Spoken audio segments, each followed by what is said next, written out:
Hello friends, welcome to my channel. இன்றைக்கி நம்ம வீடியோவில் தக்காளியில் ஒரு அருமையான சைட் டிஷ் ரெசிபி தாங்க பார்க்க போகிறோம். இது எல்லா வகையான டிஃபனுக்கும் சாதத்துக்கும் ஒரு அருமையான காம்பினேஷனாக இருக்கும். வாங்க எப்படி பண்ணுறதுன்னு பார்க்கலாம். அதுக்கு நான் இன்றைக்கி 1/2 கிலோ அளவுக்கு நல்லா பழுத்த நாட்டு தக்காளி எடுத்திருக்கேன். தக்காளி கொலகொலன்னு இருக்கக்கூடாது, நல்லா கெட்டியாக இருக்கணும். அந்த மாதிரி தக்காளி எடுத்துட்டு அதோட காம்பு பகுதியை கட் பண்ணிவிட்டு அதே மாதிரி அடிப்பகுதியில் 4ஆக கீறி விட்டு எடுத்துக்கலாங்க. இப்போ எடுத்த தக்காளி எல்லாமே நல்லா கழுவி க்ளீன் பண்ணிவிட்டு நான் காமிச்சிருக்கேன் அந்த மாதிரி அடிப்பகுதியில் 4ஆக கீறிட்டு மேலே அந்த காம்பு பகுதியை கட் பண்ணி எடுத்து வச்சுக்கலாம். இப்போ இந்த தக்காளி எல்லாத்தையுமே அதே மாதிரி கட் பண்ணி எடுத்து வச்சுக்கணுங்க. அடுத்ததாக ஸ்டவ்வில் ஒரு பேன் வச்சுட்டு அதில் நம்ம ஏற்கனவே கட் பண்ணி வச்சிருந்த தக்காளி எல்லாத்தையும் இது கூட சேர்த்துக்கலாங்க. இந்த ரெசிபிக்கு நீங்கள் நாட்டு தக்காளியே யூஸ் பண்ணுங்கள், அப்போ தான் நல்லா சுவையாக இருக்கும். நீங்கள் பெங்களூர் தக்காளி யூஸ் பண்ணுற மாதிரி இருந்தால் கொஞ்சம் புளி சேர்த்துக்கோங்க. இப்போ சேர்த்துன தக்காளி கூடவே நான் ஒரு 3 காஷ்மீரி ரெட் சில்லி சேர்த்துருக்கிறேன். நீங்கள் இதுக்கு பதிலாக வரமிளகாயும் சேர்த்துக்கலாம். இல்லை இந்த காஷ்மீரி ரெட் சில்லி வந்து நான் கலருக்கு தான் சேர்க்குறேன். இது ஆப்ஷனல் தான், நீங்கள் வேண்டாம்னா ஸ்கிப் பண்ணிடலாம். சேர்த்துட்டு தக்காளி வேகிறக்காக ஒரு 1½ டம்ளர் அளவுக்கு தண்ணி சேர்த்துருக்கேங்க. தண்ணி ரொம்ப அதிகமாக சேர்த்துற வேண்டாம், தக்காளி வேகிற அளவுக்கு மட்டும் சேர்த்தோம்னா போதும். இதுக்கு ஒரு மூடி போட்டு ஒரு 10 நிமிஷம் அப்படியே தக்காளி வெந்து வரட்டும். வெந்ததுக்கப்புறம் பார்க்கலாங்க. மீடியம் ஃப்ளேமில் வச்சு வேக வச்சு எடுத்துக்கலாம். இப்போ ஒரு 10 நிமிஷம் ஆயிடுச்சு பாருங்கள், தக்காளி நல்லா வெந்து வந்திருக்கு. நம்ம ஸ்பூன் வச்சு அப்படியே தள்ளும் போதே தக்காளியோட தோல் நல்லா பிரிஞ்சு வரணும். இந்த அளவுக்கு நல்லா வேக வச்சு எடுத்துக்கணும். அதே மாதிரி பார்த்தீங்கன்னா நம்ம தக்காளி வேகறதுக்காக சேர்த்தன தண்ணியும் வந்து ரொம்ப அதிகமாக மிஞ்சிடக்கூடாது. ஒரு 1/4 டம்ளர் அளவுக்கு இருக்கிற மாதிரி தான் தண்ணி சேர்க்கணும். இப்போ உங்களுக்கு காமிக்கிறேன் பாருங்கள், தக்காளி வெந்து நல்லா ஆறுனதுக்கு அப்புறமா ஒரு 1/4 டம்ளர் அளவுக்கு தண்ணி இருக்குது. இந்த அளவுக்கு இருக்கணும். இந்த தண்ணி எடுத்து வச்சுக்கலாம், கீழே ஊற்றிட வேண்டாம். தக்காளி எல்லாத்தையும் ஒரு பிளேட்டில் மாற்றி நல்லா சூடு ஆறுனதுக்கப்புறமா தக்காளியும் காஷ்மீரி ரெட் சில்லியும் ஒரு மிக்சர் ஜாரில் சேர்த்துட்டு தண்ணி சேர்க்காம நல்லா ஃபைன் பேஸ்ட்டாக அரைச்சி எடுத்துக்கணுங்க. இந்த மாதிரி நல்லா அரைச்சி எடுத்துக்கலாம். நீங்கள் மிக்சர் ஜாரில் சேர்த்து அரைச்சும் எடுத்துக்கலாம், இல்லை மத்து வச்சு நல்லா மைய கடைஞ்சும் எடுத்துக்கலாம்.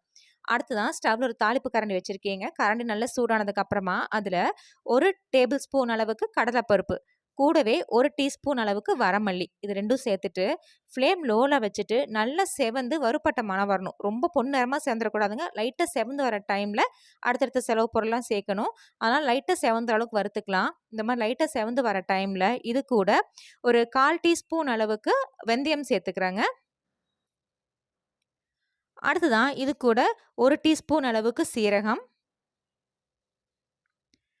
1/2 டீஸ்பூன் அளவுக்கு கடுகு, இது எல்லாத்தையும் சேர்த்துட்டு கடுகு நல்லா படபடன்னு பொரிஞ்சு வரணுங்க. அந்த அளவுக்கு நல்லா வறுத்து எடுத்துக்கலாம்.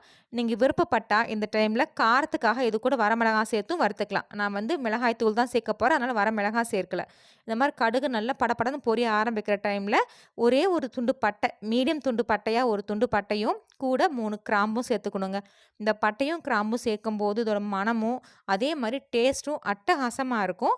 பட்டையும் கிராம்பும் சேர்த்து 2 நிமிஷம் நல்லா வறுத்ததுக்கு அப்புறமா ஃப்ளேம் ஆஃப் பண்ணிவிட்டு இது கொஞ்சம் கூட சூடு இல்லாமல் நல்லா ஆற வச்சு எடுத்துக்கிடுங்க. பருப்பு கறிகிடக்கூடாது, நல்லா பொன்னிறமாக செவந்து வரணும். அந்த அளவுக்கு வறுத்து எடுத்துக்கோங்க. இப்போ ஒரு பிளேட்டில் மாற்றிட்டு சூடு இல்லாமல் நல்லா ஆற வச்சு எடுத்துக்கலாம். நல்லா ஆறுனதுக்கப்புறமா ஒரு மிக்சர் ஜாரில் சேர்த்துக்கலாங்க. சேர்த்துட்டு நல்லா ஃபைன் பவுடராக பொடிச்சு எடுத்துக்கணும். உங்களுக்கு விருப்பப்பட்டால் கடலைப்பருப்பு அங்கங்கே தட்டுப்படுற மாதிரி கொரன்னு பொடிச்சிக்கலாம். ஆனால் வரமல்லி நல்லா அரைப்பட்டு வரணும். அதனால நான் காமிச்சிருக்க மாதிரி இந்த மாதிரி நல்லா அரைச்சி எடுத்துட்டிங்கன்னா சாப்பிட்றதுக்கு நல்லா டேஸ்ட்டாக இருக்கும். இப்போ அரைச்சி பொடி எடுத்து ஓரமாக வச்சுருவோம். அடுத்ததாக ஸ்டவ்வில் ஒரு பேன் வச்சுட்டு அதில் ஒரு சின்ன குழிக்கரண்டியில் 1 குழிக்கரண்டி அளவுக்கு நல்லெண்ணெய் சேர்த்துக்கலாங்க. நல்லெண்ணெயை சேருங்க, நல்ல சுவையாக இருக்கும், சீக்கிரம் கெட்டும் போகாது. எண்ணெய் சூடானதுக்கு அப்புறமா அதில் ஒரு 1/2 டீஸ்பூன் அளவுக்கு கடுகு சேர்த்துக்கலாங்க. கடுகு நல்லா பொரிஞ்சு வரட்டும்.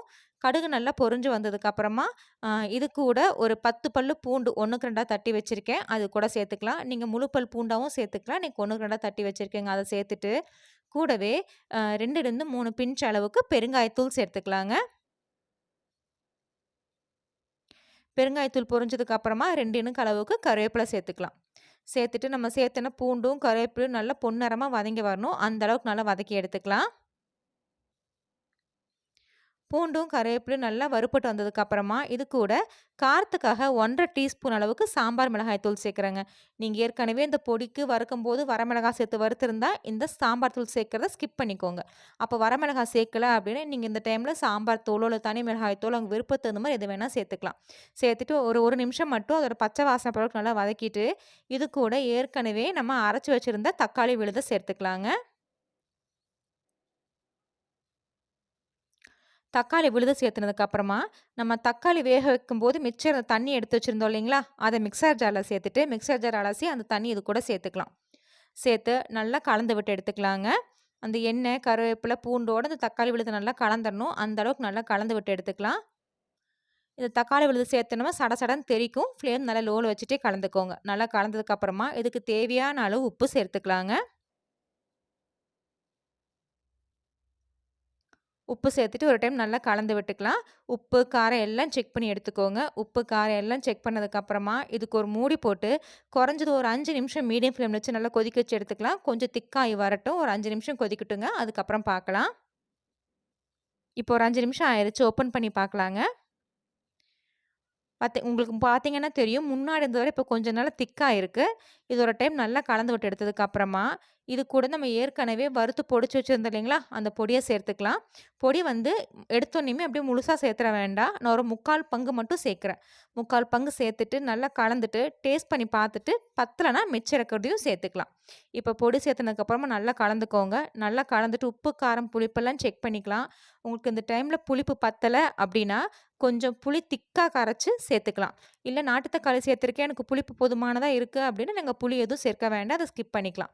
எனக்கு டேஸ்ட் பண்ணி பார்த்ததுல அந்த பொடியோட டேஸ்ட் மட்டும் கொஞ்சம் பத்தல. அதனால மிச்சம் இருந்த பொடியும் இது கூட சேர்த்துக்கிறேங்க. சேர்த்துட்டு நல்லா கலந்து விட்டுட்டு, உப்பு, காரம், புளிப்பு எல்லாம் செக் பண்ணதுக்கு அப்புறமா இதுக்கு ஒரு மூடி போட்டு ஒரு 5லேருந்து 10 நிமிஷம் அப்டியே நல்லா கொதிச்சு வரணும். இப்ப கடல பருப்பு சேர்த்துருக்கறனால நல்லா திக்னஸ் குடுக்கும். அதே மாரி அடிபிடிக்கவும் உங்களுக்கு சான்ஸ் இருக்கு. இடையில இடையில ஓப்பன் பண்ணி கிளறிக்கோங்க. ஒரு 10 நிமிஷம் அப்டியே விட்டுறலாம். ஒரு 10 நிமிஷம் கழிச்சு பார்க்கலாங்க. இந்த 10 நிமிஷத்துல இடையில ஓப்பன் பண்ணி கிளறி விட்டுக்கோங்க. இப்போ ஒரு 10 நிமிஷம் கழிச்சு பாருங்க. நம்ம சேர்த்த எண்ணெயெல்லாம் மேல பிரிஞ்சு வந்து சூப்பரான சுவையான ஆந்திரா ஸ்டைல் தக்காளி தொக்கு ரெடி ஆயிருக்கு. கடலை பருப்பு சேர்த்ததுனால நல்லா திக்கா, அதே மாரி டேஸ்ட்டும் சூப்பரா இருக்குங்க. இது நல்லா சூடாறுனதுக்கு அப்புறமா ஒரு ஏர்டைட் கண்டெய்னர்ல போட்டு ஸ்டோர் பண்ணிட்டீங்கன்னா, 1 வாரம் முடிக்கும் கெட்டு போகாதுங்க. கடைசியா இதுக்கு மேல பொடியா நறுக்குன வெல்லமோ, இல்ல நாட்டு சர்க்கரையோ கொஞ்சமா சேர்த்து கலரி எடுத்தீங்கன்னா, சூப்பரான சுவையான ஆந்திரா ஸ்டைல் தக்காளி தொக்கு ரெடி. இது சுட சுட சாதத்தோட பெசஞ்சு சாப்பிட்டீங்கன்னா, அவ்ளோ அட்டகாசமா இருக்கும். சப்பாத்தி, பூரி, இட்லி, தோசைன்னு எல்லா டிஃபன் வெரைட்டீஸ் கூட சாப்பிட்றதுக்கும் அருமையான காம்பினேஷனா இருக்குங்க. ஃப்ரெண்ட்ஸ் நீங்களும் இந்த சூப்பரான சுவையான ஆந்திரா ஸ்டைல் தக்காளி தொக்கு ரெசிபிய ட்ரை பண்ணி பாருங்க. ட்ரை பண்ணி பார்த்துட்டு உங்க கமெண்ட்ஸ்கள சொல்லுங்க. உங்களுக்கு இந்த வீடியோ பிடிச்சிருந்துச்சுன்னா, மறக்காம நம்ம சேனலுக்கு சப்ஸ்கிரைப் பண்ணுங்க, லைக் பண்ணுங்க, ஷேர் பண்ணுங்க. Thank you.